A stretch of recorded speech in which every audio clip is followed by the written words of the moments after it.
शशांक वर्मा घाटी के मुहाने पर बेचैनी से खड़ा था, बार बार बुदबुदाते हुए, पर आदित्यनंद का कोई अता पता नहीं था। धीरे धीरे शशांक वर्मा को यह सोचने लगा कि कहीं उसका शिष्य उस भयानक विश्व ऊर्जा तूफान में मारा तो नहीं गया। जब वो पूरी तरह से निराश होने ही वाला था, तभी ड्रैगन घाटी की गहराइयों से एक आकृति तेजी से बाहर आई, जिसे देखकर शशांक वर्मा स्तब्ध रह गया। यह आकृति उसके स्मृति में बसे आदित्यनंद से मिलती जुलती थी, लेकिन कुछ लंबी और मजबूत थी। शशांक वर्मा की धुंधली आंखें कुछ पल के लिए भटक गईं, जब तक वो उस युवक को निहारता रहा। कुछ देर बाद उस आकृति का चेहरा स्पष्ट हो गया, और यह सुनिश्चित करते ही कि यह वास्तव में आदित्यनंद ही है, शशांक वर्मा की आंखों में आंसू आ गए और वह खुशी से चिल्लाया, अरे निकम्मे, तू आखिरकार बाहर आ ही गया। तू जानता है कि तूने मुझे कितना चिंतित किया है? गुरु। आदित्यनंद का चेहरा भी उत्साहित था। वह तेजी से शशांक वर्मा के पास पहुंचा और उन्हें विनम्रता से प्रणाम किया। लेकिन आदित्यनंद कुछ कह पाता, उससे पहले ही शशांक वर्मा ने उसे खींच लिया और जल्दबाजी में बोला, चलो मेरे साथ। अपने गुरु को इस तरह देखकर आदित्यनंद ने संदेह से पूछा, हम कहाँ जा रहे हैं? वो फ्रोजन नेदर केव हेवन के दुष्टों ने हमला कर दिया है। पैलेस मास्टर चंद्रपाल और अन्य एल्डर्स शत्रु से मुकाबला करने गए हैं, लेकिन उनके पास 2 संत राज्य के मास्टर्स हैं। हम उन्हें ज्यादा देर तक नहीं रोक पाएंगे। इसलिए पैलेस मास्टर ने मुझे निर्देश दिया था कि अगर तू सुरक्षित लौट आए तो मैं तुझे यहां से किसी सुरक्षित स्थान पर ले जाऊं। पैलेस मास्टर ने सेक्ट के पुनरुत्थान की जिम्मेदारी तुझ पर सौंपी है। ये सुरक्षित स्थान कहाँ है? आदित्यनंद ने भुएं चढ़ाई। Twin spirit pavilion. हमारे ड्रैगन फीनिक्स पैलेस और ट्विन स्पिरिट पवेलियन के बीच हमेशा अच्छे संबंध रहे हैं। अगर हम वहां जाते हैं तो इस संकट से बच सकते हैं और तेरे विकास के लिए समय खरीद सकते हैं। शशांक वर्मा ने इस मुद्दे को अच्छी तरह से सोच समझकर तय किया था। उसका शिष्य आदित्यनंद अब ड्रैगन सम्राट की विरासत प्राप्त कर चुका था और एक दिन निश्चित रूप से एक सर्वोच्च विशेषज्ञ बनेगा।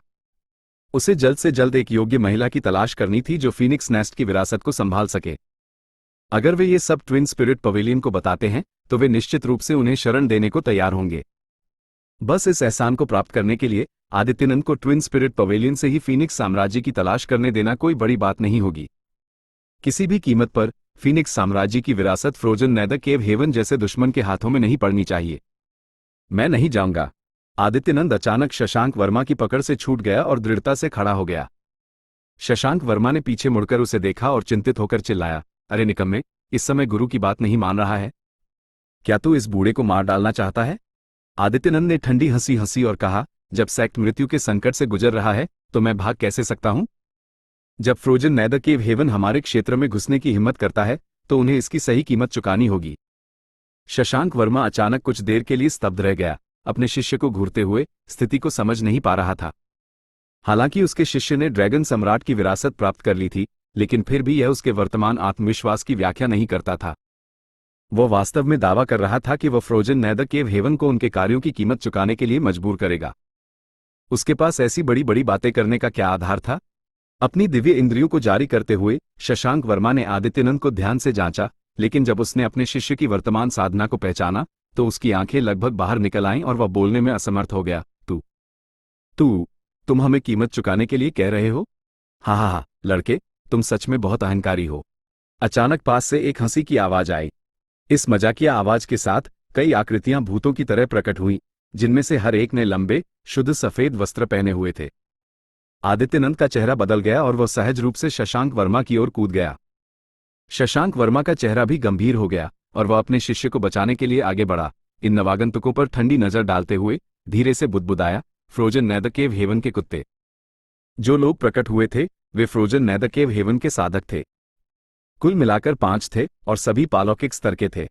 इस मात्रा और गुणवत्ता के विशेषज्ञ प्रथम कोटि के पालौकिक शशांक वर्मा के खिलाफ परिणाम स्पष्ट था। इसी वजह से ये पांचों बेधड़क होकर सामने आए थे और अब इस गुरु शिष्य जोड़ी की ओर मजाकिया नजरों से देख रहे थे। समूह के नेता के रूप में दिखने वाले मध्यम आयु वर्ग के व्यक्ति ने आदित्यनंद की ओर देखकर मुस्कुराते हुए कहा, छोटे बच्चे, क्या ये तुम ही थे जो अभी कह रहे थे कि तुम मेरे फ्रोजन नेदर केव हेवन को कीमत चुकाने के लिए मजबूर करोगे? आदित्यनंद का चेहरा पीला पड़ गया था और वह जवाब देने की हिम्मत नहीं कर पा रहा था। हालांकि अर्जुन द्वारा उसकी साधना को जोरदार ढंग से बढ़ाया गया था और उसकी योग्यता में आश्चर्यजनक परिवर्तन आया था, लेकिन अंततः वह अभी भी एक 16 वर्षीय अनुभवहीन लड़का ही था, जिसने पहले कभी कोई बड़ा संकट नहीं झेला था। अब 5 पालौकिकों का सामना करते हुए लड़ाई शुरू होने से पहले ही उसका सारा साहस जवाब दे चुका था, और अगर उसका गुरु उसके सामने नहीं खड़ा होता तो शायद वह पहले ही निराशा में डूब चुका होता। शशांक वर्मा के पीछे छिपकर आदित्यनंद ने तेजी से चारों ओर देखा, मानो किसी चीज को बेताबी से खोज रहा हो। कुछ ही देर बाद उसके चेहरे पर मुस्कान आ गई और उसके नसों को शांति मिल गई।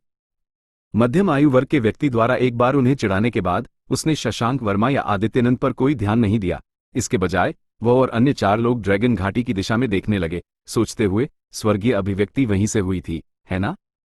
हाँ, ये ड्रैगन फीनिक्स पैलेस की ड्रैगन घाटी है, जहां ड्रैगन सम्राट की विरासत छिपी हुई है। मैं उस पुरानी कहानी पर कभी विश्वास नहीं करता था, लेकिन अब लगता है कि मुझे करना पड़ेगा। पिछले 2 सालों से चंद्रपाल स्पष्ट रूप से इस जगह की रखवाली कर रहा है। अगर ऐसा है, तो क्या यह निश्चित है कि ड्रैगन फीनिक्स पैलेस के शिष्य ने ड्रैगन सम्राट की विरासत प्राप्त कर ली है? हाँ, मैंने इस बारे में पहले ही पूछताछ कर ली है। जिसने विरासत प्राप्त की, उसका नाम आदित्यनंद था, एक सच्चे तत्वसीमा 7वें चरण का बच्चा।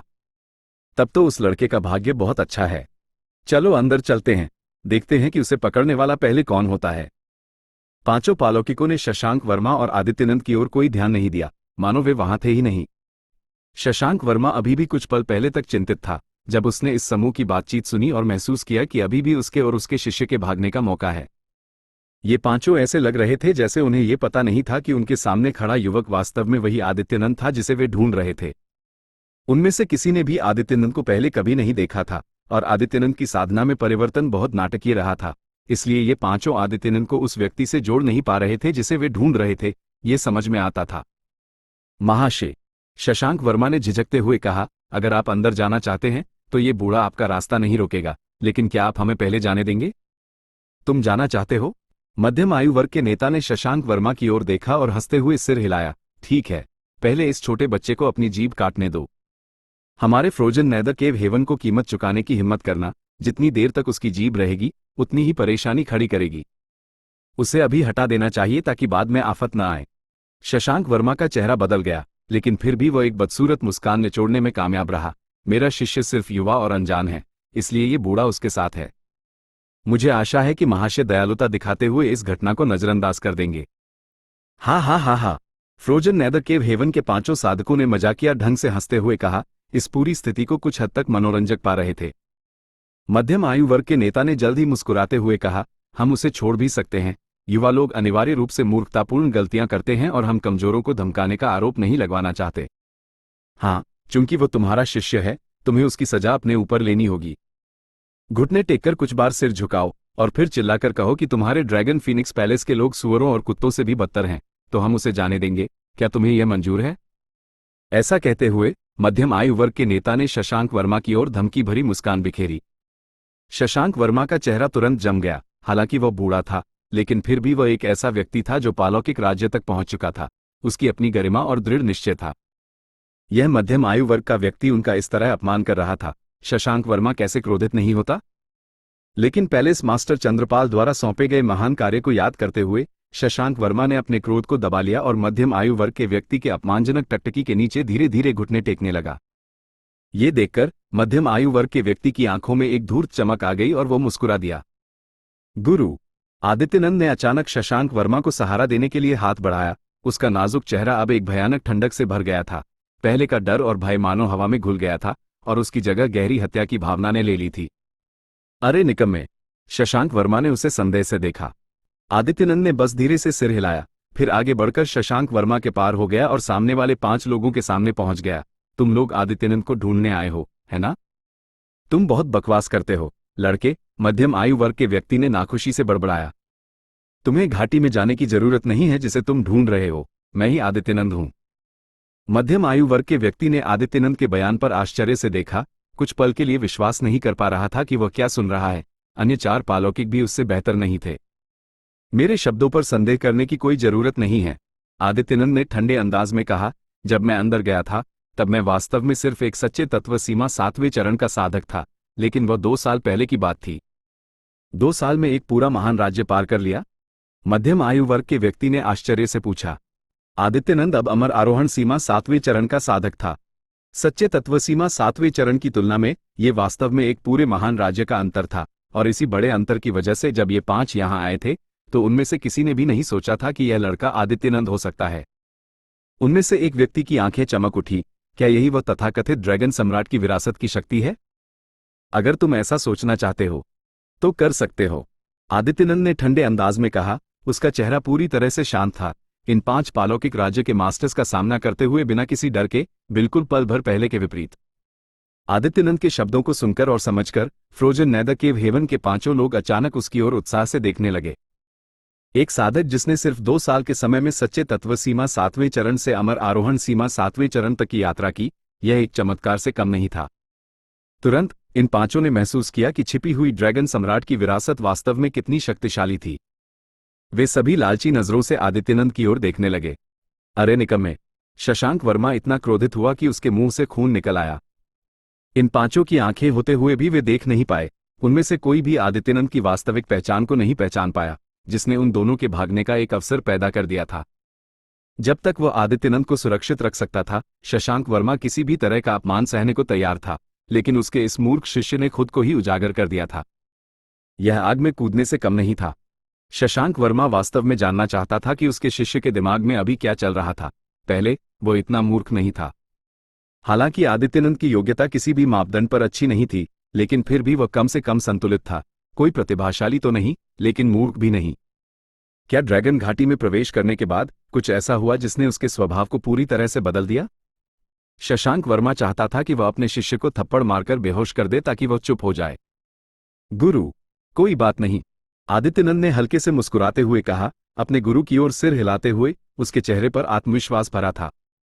अपने शिष्य की शांत मुस्कान को देखकर शशांक वर्मा ने नहीं जाना क्यों, लेकिन उसे भी शांति मिल गई। उस पर पड़ने वाला 5 पालौकिकों का दबाव मानो पिघल गया। हंसते हुए उसने सिर हिलाया। अच्छा, अगर ऐसा है तो गुरु तेरे साथ रहेगा, चाहे हम जिए या मरें, ये स्वर्ग पर छोड़ देते हैं। हम नहीं मरेंगे, जो मरने वाले हैं वे हैं। आदित्यनंद की आवाज ठंडी हो गई क्योंकि उसने सामने वाले 5 लोगों को तीखी नजरों से देखा, उन पर एक आक्रामक और डरावनी आभा भेजते हुए। उस पल 5 लोग अनजाने में एक कदम पीछे हट गए। उनमें से हर एक ने अपनी भुहें चढ़ाईं और अपनी आंखें संकरी कर ली। अध्याय 837 आदित्यनंद का प्रतिशोध। आदित्यनंद की तीखी नजरों ने फ्रोजन नेदर केव हेवन के 5 पराक्रमी साधकों को अजीब सी बेचैनी से भर दिया। ये समझ से परे था कि आखिर यह छोटा सा युवक, जो महज 2 साल में एक पूरे महान क्षेत्र को पार करके अमृतत्व आरोहण 7वें चरण तक पहुंचा था, उनमें से किसी के सामने भी टिक नहीं सकता। फिर भी वह उन सबके सामने बिल्कुल निडर खड़ा था। बल्कि उसकी नजरों में तो उनके प्रति एक अजीब सी दया भी झलक रही थी। थोड़ी देर हिचकिचाने के बाद अग्रणी मध्यम आयु वर्ग के व्यक्ति ने गुस्से से चिल्लाया, धिक्कार है तुझे! हमें बेवकूफ बनाने की कोशिश कर रहा है? दिखा दे, हमें कैसे मारेगा? इतना कहकर उसने हाथ हिलाया और आदेश दिया, आदित्यनंद को पकड़ो और इस बूढ़े को मार डालो।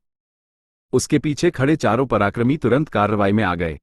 बिजली की तेजी से वे शशांक वर्मा और आदित्यनंद की ओर झपटे। उनमें से एक ने आदित्यनंद को जिंदा पकड़ने के लिए हाथ बढ़ाया, जबकि अन्य तीनों ने शशांक वर्मा पर घातक प्रहार किए, उसकी जान लेने का इरादा रखते हुए। शशांक वर्मा के पास तो प्रतिक्रिया करने का भी समय नहीं था। वो घबरा गया, मानो उसकी जिंदगी की सारी झलकियां उसकी आंखों के सामने से गुजर गई हों। लेकिन अगले ही पल कुछ अजीब घटित हुआ। 4 आक्रमणकारी, चाहे वह आदित्यनंद को पकड़ने वाला हो या शशांक वर्मा पर हमला करने वाले तीनों, एक अदृश्य शक्ति द्वारा रोक दिए गए। अगले ही क्षण वे सभी अपने सिर पकड़कर जमीन पर गिर पड़े और असहनीय पीड़ा में तड़पने लगे। उनके ज्ञान सागरों से आध्यात्मिक ऊर्जा फूटने लगी, मानो कोई अदृश्य शक्ति उनकी आत्माओं को नष्ट कर रही हो। अग्रणी व्यक्ति की आंखें सिकुड़ गईं। वह चिल्लाया, क्या हुआ? लेकिन उसके साथियों ने कोई जवाब नहीं दिया। मात्र 5 सांसों के भीतर 4 व्यक्ति जमीन पर निश्चल पड़े थे। उनका शरीर सख्त हो चुका था, जीवन लुप्त हो गया था। वे सभी मर चुके थे। शशांक वर्मा इस दृश्य को देखकर स्तब्ध रह गया, उसकी आंखें फटी की फटी रह गईं। आदित्यनंद ने भी गहरी सांस ली और खुद को संभालने की कोशिश की। कुछ पल पहले ही फ्रोजन नेदर केव हेवन के उस साधक ने उसकी बांह पकड़ ली थी, लेकिन अब वो जमीन पर मृत पड़ा था। आदित्यनंद की आंखों में खुशी और उत्साह भर गया। वो समझ गया कि यह सब सीनियर अर्जुन की कृपा से हुआ था। एक सच्चे महान साधक का प्रदर्शन। ये 4 पराक्रमी साधक, जिन्होंने आदित्यनंद और शशांक वर्मा को मौत के घाट उतारने पर तुला था, रहस्यमय तरीके से मर गए थे, और अग्रणी व्यक्ति जो अभी भी खड़ा था, उसने कुछ भी नहीं देखा था। आदित्यनंद ने अपनी सारी चिंताएं त्याग दी और अंतिम शत्रु की ओर एक क्रूर मुस्कान के साथ देखा। उसकी नजर पड़ते ही मध्यम आयु वर्ग का वह व्यक्ति कुछ कदम पीछे हट गया। उसकी रीढ़ में एक सर्द झटका सा लगा। बच्चे, तुमने क्या किया? वो व्यक्ति घबराहट में चिल्लाया। एक मृत व्यक्ति को समझाने का क्या फायदा? आदित्यनंद ने शांत स्वर में कहा और धीरे से अपनी उंगली उसकी ओर उठाई। ये देखकर वह व्यक्ति डर से चीखा और तुरंत अपने रक्षात्मक आभूषण को सक्रिय करके भागने लगा। उसे समझ नहीं आ रहा था कि आदित्यनंद ने क्या किया था, लेकिन उसके 4 साथी, जिनकी शक्ति उससे कम नहीं थी, मारे जा चुके थे। अगर वह यहां ठहरता तो अगला वह होता। क्या ड्रैगन सम्राट की विरासत इतनी अद्भुत थी? वो अपने सेक्ट के 2 संत स्तर के वरिष्ठों को चेतावनी देना चाहता था ताकि वे सतर्क हो सकें। मर! आदित्यनंद ने गर्जना की। उसके शब्दों के साथ ही वो व्यक्ति, जो पहले ही 100 मीटर दूर जा चुका था, एक करुण चीख के साथ जमीन पर गिर पड़ा। बाकियों की तरह ही उसने अपना सिर पकड़ा और कुछ ही सांसों में निश्चल हो गया। उसकी आत्मा मिट चुकी थी। 5 पराक्रमी साधकों को इस तरह मरते देखकर आदित्यनंद का उत्साह बढ़ गया। वो चारों ओर देखता रहा। उसके चेहरे पर प्रशंसा और भक्ति के भाव थे। अच्छा काम किया, इसी तरह आगे बढ़ते रहो, सीनियर अर्जुन की आवाज उसके मन में गूंजी, जिससे आदित्यनंद का आत्मविश्वास और बढ़ गया। उसके शरीर में ऊर्जा का संचार होने लगा, मानो वो सीधे फ्रोजन नेदर केव हेवन पर हमला करने को तैयार हो। अजीब बच्चा! शशांक वर्मा के होंठ कांपने लगे। उसका चेहरा अभी भी पीला था। वो अस्पष्ट स्वर में बोला, तुमने सच में 5 पराक्रमी साधकों को मार डाला? अभी भी शशांक वर्मा को विश्वास नहीं हो रहा था। ये दृश्य इतना अविश्वसनीय था कि वास्तविक लग ही नहीं रहा था। उसे याद था कि 2 साल पहले उसका शिष्य अपने ही स्तर के साधक को हरा नहीं पाता था, लेकिन अब वो उन 5 शक्तिशाली शत्रुओं को मार चुका था जिनका सामना शशांक वर्मा खुद नहीं कर पाया था। शशांक वर्मा को लग रहा था कि वह किसी बेतुके सपने में फंसा हुआ है। ऐसा नहीं है गुरु, ये सब ड्रैगन सम्राट की विरासत की शक्ति के कारण हुआ है, आदित्यनंद ने स्पष्टता से उत्तर दिया। अपने गुरु से सीधे झूठ बोलने का साहस नहीं कर पाया। शशांक वर्मा चौंका, फिर खुशी के आंसू बहाते हुए बोला, स्वर्ग की दया है। स्वर्ग की दया है गुरु, मैं ट्विन स्पिरिट पवेलियन नहीं भागूंगा। मैं पैलेस मास्टर को ढूंढकर सेक्ट के संकट को दूर करूंगा। यह आदित्यनंद के रहस्यमय तरीकों को देखकर शशांक वर्मा अब पहले जितना आग्रही नहीं था, लेकिन फिर भी उसके मन में कुछ चिंताएं थी। वहां 2 संत स्तर के साधक हैं। हालांकि पैलेस मास्टर उनमें से एक को रोक सकते हैं, लेकिन तुम चिंता मत करो गुरु, मैं समझदारी से काम लूंगा। आदित्यनंद ने मुस्कुराते हुए ड्रैगन वैली की गहराइयों की ओर देखा। हालांकि वह अर्जुन की उपस्थिति को महसूस नहीं कर पा रहा था, लेकिन वह जानता था कि सीनियर अर्जुन वहीं कहीं छिपे हुए थे। इस तरह के समर्थन के साथ आदित्यनंद बेखौफ होकर कार्रवाई कर सकता था। ठीक है, मैं तुम्हारे साथ चलूंगा। पैलेस मास्टर को समझाने का काम मुझ पर छोड़ दो। सेक्ट इस समय संकट में है और हमें इसके लिए लड़ना चाहिए, भागने के बारे में नहीं सोचना चाहिए। शशांक वर्मा ने गर्व से घोषणा की, अपने शिष्य के आत्मविश्वास और वीरता से प्रेरित होकर। और इस तरह गुरु और शिष्य की जोड़ी युद्ध में शामिल होने के लिए साथ साथ उड़ चली। ड्रैगन फीनिक्स पैलेस के बाहर। ड्रैगन फीनिक्स पैलेस से लगभग 20 किलोमीटर दूर, आकाश में ऊंचाई पर, साधकों का एक समूह जीवन मृत्यु के संघर्ष में उलझा हुआ था। हर पल कोई न कोई घायल हो रहा था या मर रहा था। उनके शव नीचे जमीन पर गिरते जा रहे थे। मार्शल आर्ट कौशल और आभूषणों के हमलों ने आकाश को रोशन कर दिया था। विस्फोटों की गर्जना चारों ओर गूंज रही थी, जो इस लड़ाई की भयावहता को दर्शा रही थी। ड्रैगन फीनिक्स पैलेस और फ्रोजन नेदर केव हेवन के बीच गहरी शत्रुता थी, और इस बार फ्रोजन नेदर केव हेवन पूरी तैयारी के साथ आया था। उनके पास संत स्तर के साधकों की संख्या में बढ़त थी, जिससे उन्होंने जल्दी ही पहल हासिल कर ली थी। लड़ाई शुरू होने के आधे घंटे के भीतर ही ड्रैगन फीनिक्स पैलेस को भारी नुकसान उठाना पड़ा था। पैलेस मास्टर चंद्रपाल और स्वर्णप्रभा कंधे से कंधा मिलाकर खड़े थे। उनके शरीर पर कई खूनी घाव थे। दोनों ने मिलकर दुश्मन के 2 संत स्तर के साधकों को रोक रखा था। अगर चंद्रपाल ने आखिरी सांस तक लड़ने का संकल्प नहीं लिया होता, तो शायद फ्रोजन नेदर केव हेवन के दोनों संत उसे पहले ही मार चुके होते। श्वेतांश, प्राणेश, अगर आज मेरा ड्रैगन फीनिक्स पैलेस नष्ट नहीं हुआ, तो मैं कसम खाता हूं कि एक दिन तुम्हारे पूरे सेक्ट का संहार कर दूंगा। चंद्रपाल ने गर्जना की। उसकी आवाज गड़गड़ाहट की तरह गूंजी, जिसमें क्रोध, असंतोष और पछतावा भरा हुआ था। स्वर्णप्रभा अपने पति के साथ कंधे से कंधा मिलाकर खड़ी थी, हौंफते हुए। उसके निचले पेट से खून टपक रहा था। वह केवल तीसरे क्रम की पराक्रमी थी और इस भीषण लड़ाई में उसे गंभीर चोट आई थी। हालांकि दोहरी साधना तकनीक के कारण जब वह और चंद्रपाल साथ मिलकर लड़ते थे, तो चंद्रपाल की शक्ति काफी बढ़ जाती थी। उसे आगे बढ़ना ही था, क्योंकि उसके बिना चंद्रपाल 2 संत स्तर के शत्रुओं का सामना नहीं कर पाता। फ्रोजन नेदर केव हेवन के श्वेतांश और प्राणेश ने एक दूसरे की ओर देखा, फिर लड़ाई से पीछे हट गए। श्वेतांश हंसते हुए बोला, चंद्रपाल, चाहे तुम चाहो या न चाहो, आज हम तुम्हारे ड्रैगन फीनिक्स पैलेस को मिटा देंगे। इस बारे में चिंता मत करो। और हमें मारने की बात कर रहे हो? मुझे डर है कि तुम्हें ऐसा मौका नहीं मिलेगा। चंद्रपाल ने अपने मुंह के कोने से खून पोंछा और व्यंग्यात्मक स्वर में बोला, ड्रैगन सम्राट की विरासत फिर से प्रकट हुई है। जल्द ही ड्रैगन सम्राट और फीनिक्स साम्राज्य फिर से उठेंगे और वे निश्चित रूप से मेरे ड्रैगन फीनिक्स पैलेस का बदला लेंगे। ड्रैगन सम्राट की विरासत? प्राणेश ने मजाक उड़ाते हुए कहा, तुम्हारा मतलब वो चीज जो ड्रैगन वैली में छिपी हुई थी? अच्छा, मेरे लोग अब तक वहां पहुंच चुके होंगे, इसलिए मुझे डर है कि तुम्हारा नवनिर्वाचित ड्रैगन सम्राट पहले ही हमारे कब्जे में है। हाँ हाँ हाँ, चिंता मत करो, हम तुम्हारे ड्रैगन सम्राट को अच्छे से प्रशिक्षित करेंगे। हाँ, हम उसके साथ बुरा व्यवहार नहीं करेंगे। कहा जाता है कि हर ड्रैगन सम्राट को अपनी फीनिक्स साम्राज्य चुननी होती है। हमारे फ्रोजन नेदर केव हेवन में कई सुंदर महिलाएं हैं जिनमें से वो चुनाव कर सकता है। एक बार उसने उनका स्वाद चख लिया तो वो छोटा बच्चा तुम्हारे इस बेकार सेक्ट को भूल जाएगा। दुश्मन संतों की इन व्यंग्यपूर्ण टिप्पणियों ने चंद्रपाल के चेहरे का रंग बदल दिया। उसका दिल डूब सा गया। ड्रैगन वैली में अब केवल शशांक वर्मा ही बचा था।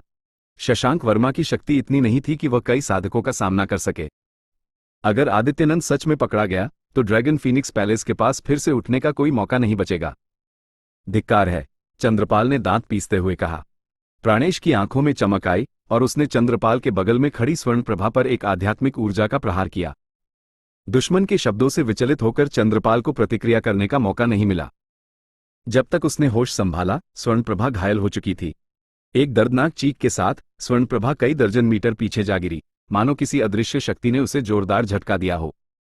उसका चेहरा पीला पड़ गया और वह नीचे जमीन की ओर गिरने लगी। चंद्रपाल की आंखें लाल हो गईं। वो उसे बचाने के लिए आगे बढ़ा, लेकिन श्वेतांश ने उसे रोक दिया और मुस्कुराते हुए बोला, अपनी औरत के बिना मुझे दिखाओ कि तुम मेरे साथ कैसे लड़ोगे। ड्रैगन फीनिक्स पैलेस की दोहरी साधना तकनीक अद्भुत थी। जब एक पुरुष और महिला जोड़ी मिलकर लड़ती थी तो उनकी शक्ति कई गुना बढ़ जाती थी। इसलिए प्राणेश लगातार स्वर्णप्रभा को एक ही हमले में निष्क्रिय करने का मौका ढूंढ रहा था। उसके बिना न तो वो और न ही श्वेतांश चंद्रपाल से डरते थे। चंद्रपाल ने अपनी पूरी शक्ति से श्वेतांश पर हमला किया, एक के बाद एक शक्तिशाली कौशल दिखाते हुए। प्राणेश ने हस्तक्षेप नहीं किया। उसकी आंखों में ठंडी चमक थी और वो बेहोश स्वर्णप्रभा की ओर बढ़ा। उसकी हत्या का इरादा स्पष्ट था।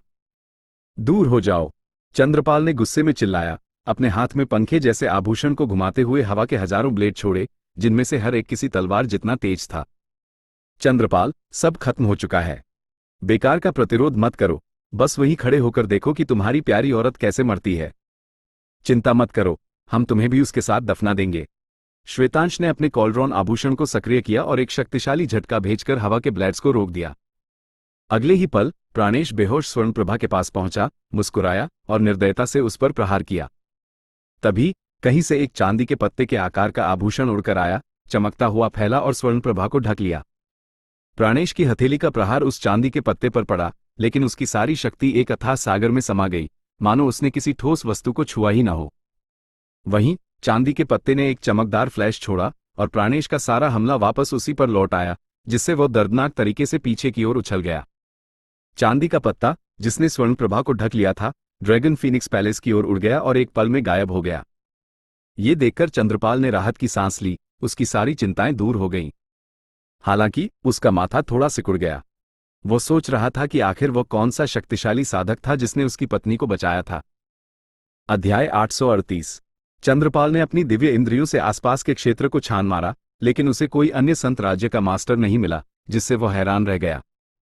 वो चांदी का पत्ता, जिसने स्वर्णप्रभा को लपेटकर ड्रैगन फीनिक्स पैलेस में उड़ा लिया था, जल्दी ही वापस आ गया और एक बार फिर प्रकाश की चमक में बदल गया, जिसमें एक बूढ़ा और एक युवा, दो आकृतियां दिखाई दी। ये प्रकाश मंडल चकाचौंध करने वाला था और इसमें तीव्र ऊर्जा के कंपन थे, जो असीम शक्ति से भरा प्रतीत होता था। फ्रोजन नेदर केव हेवन के श्वेतांश और प्राणेश ने संदेह से भरी नजरों से इन नए आगंतुकों को देखा। उन्होंने जल्दी ही पता लगा लिया कि ये दोनों व्यक्ति, जो अचानक युद्ध के मैदान में आ धमके थे, उतने शक्तिशाली नहीं थे जितना उन्होंने अनुमान लगाया था। बूढ़ा व्यक्ति केवल प्रथम कोटि का पालौकिक था और ऐसा लग रहा था कि उसकी एक पैर कब्र में पहले से ही है, शायद वह ज्यादा युद्ध क्षमता नहीं दिखा पाएगा।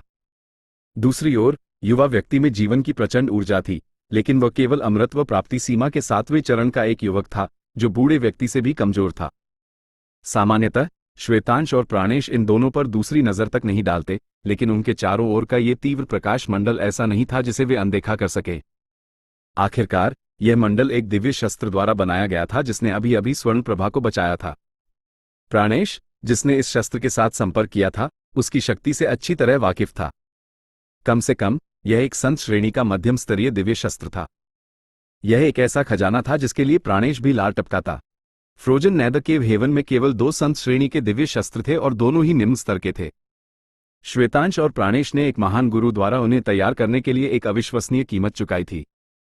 इन दोनों दिव्य शस्त्रों को तैयार करने के लिए श्वेतांश और प्राणेश ने फ्रोजन नेदर केव हेवन का खजाना लगभग खाली कर दिया था और कई सालों की बचत के बाद ही सेक्ट के वित्त को पुनः स्थापित कर पाए थे।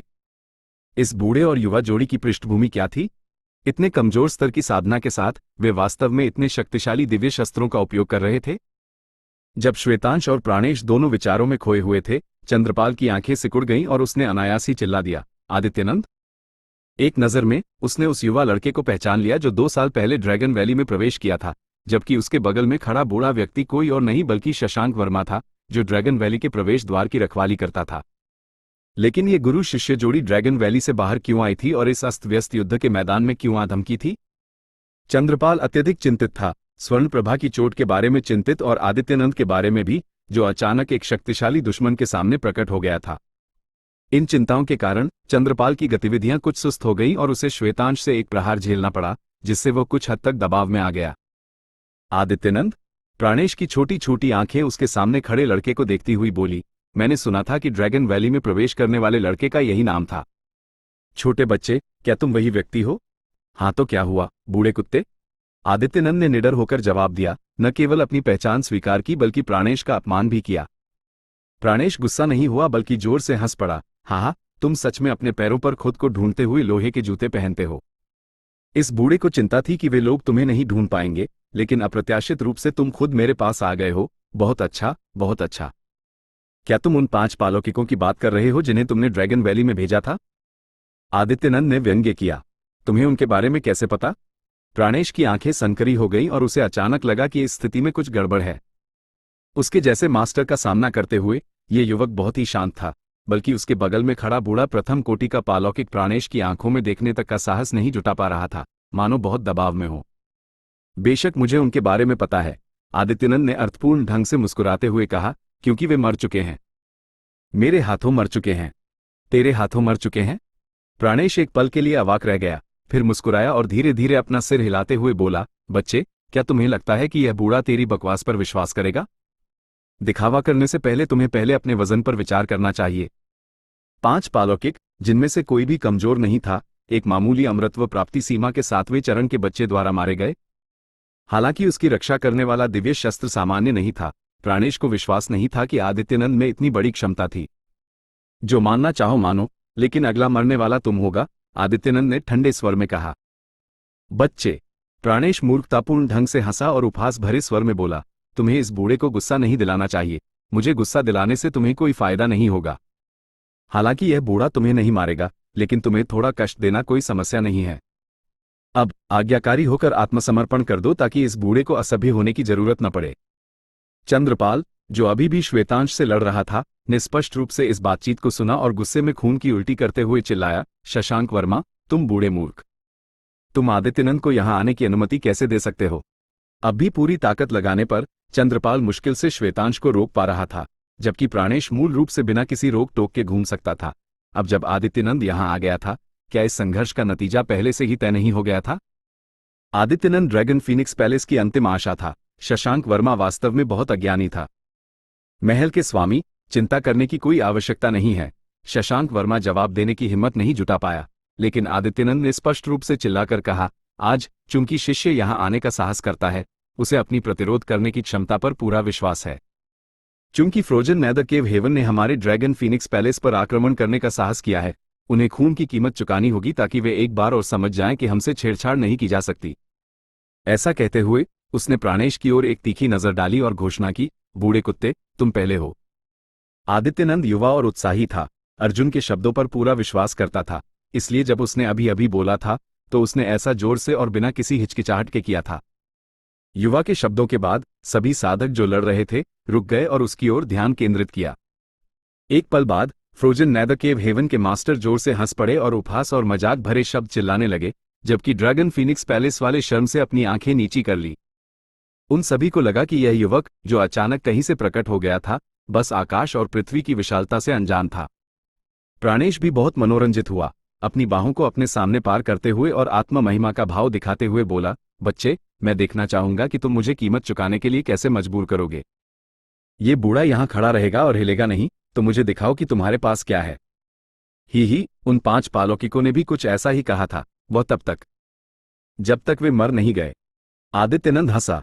उसी क्षण एक गर्जनात्मक ड्रैगन की दहाड़ सुनाई दी और एक भव्य स्वर्ण प्रकाश आकाश में उठा।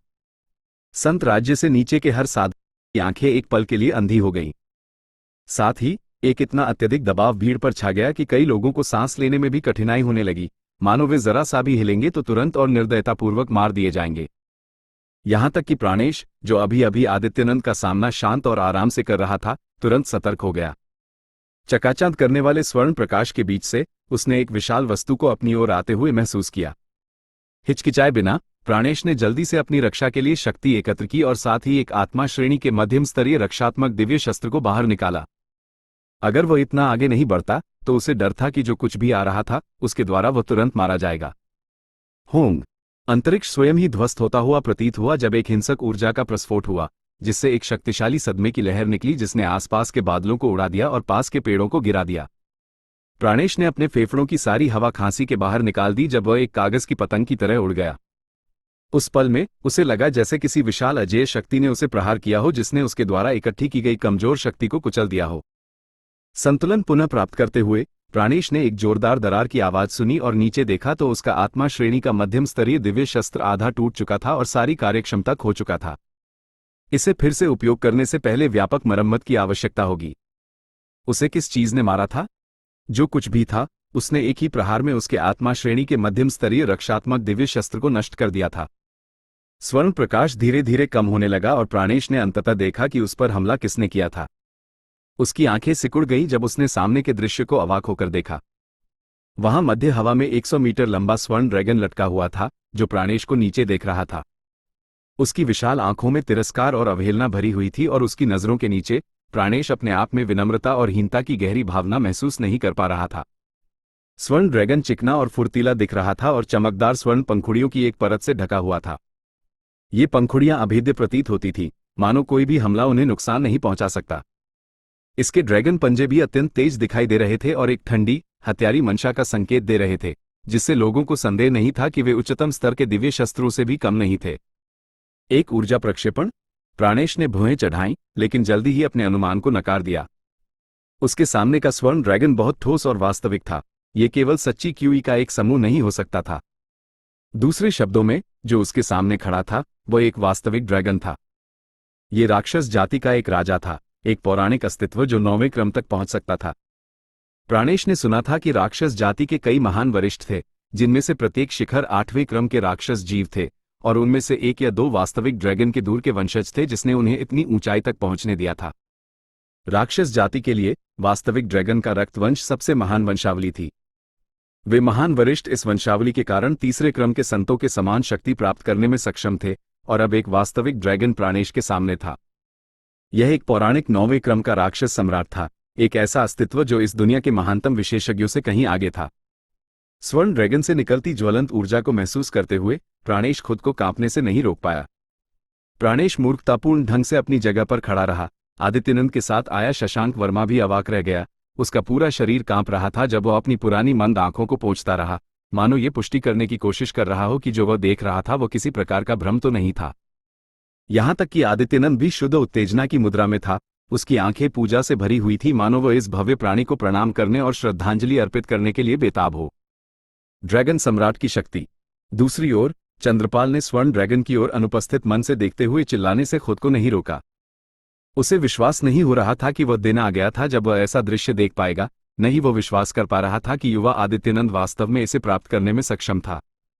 2 साल पहले ये सामान्य शिष्य अभी भी अज्ञात था और केवल एक मामूली सच्ची तत्व सीमा के 7वें चरण की साधना थी।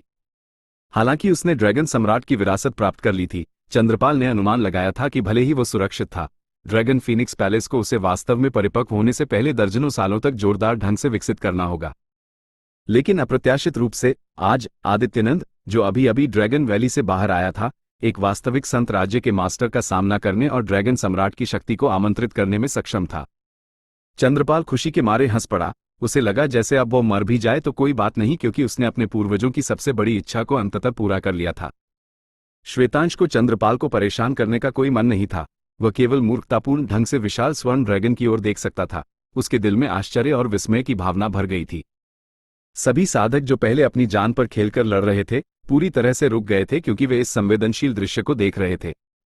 फ्रोजन नेदर केव हेवन के साधकों के बीच एक बड़ी घबराहट और बेचैनी फैलने लगी, मानो एक बड़ा शीतकालीन तूफान अचानक उन पर टूट पड़ा हो।